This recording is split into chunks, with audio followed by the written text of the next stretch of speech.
لا الہ الا اللہ لا الہ الا اللہ۔ اسلام یہ کہتا ہے کہ شہداء نے جس مشن پر قربانی دی ہے اس مشن کو اپنی زندگی ملا۔ اب حضرت حسین رضی اللہ عنہ نے کس لیے قربانی دی؟ غیر شرعی غیر اسلامی باتیں حکومت میں آنے لگی تھی، ان کے خاتمہ کے لیے کوشش کی اور کوشش کی ہے کہ شرعی اور اسلامی باتیں حکومت میں رہیں، شرعی اور اسلامی قانون حکومت میں رہیں۔ پاکستان میں کتنے ہیں جو اس کوشش میں ہیں کہ شرعی اور اسلامی قانون حکومت کا ہو؟ کتنے ہیں جو ان کا ساتھ دیتے ہیں جو شریعت اور اسلام کے لیے بات کرتے ہیں؟ ہماری تو اکثریت اس لفظ کو کبھی زبان سے جیسے ادا ہی نہیں کرتی کہ ہم پاکستان میں اسلام کا قانون چاہتے ہیں۔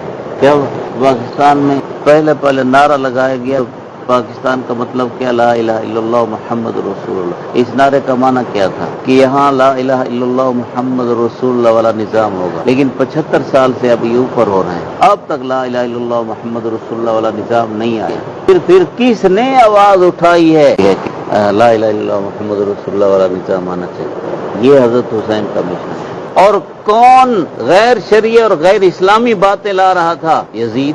تو حکومتوں کا کردار کون سا والا ہے؟ یزید والا۔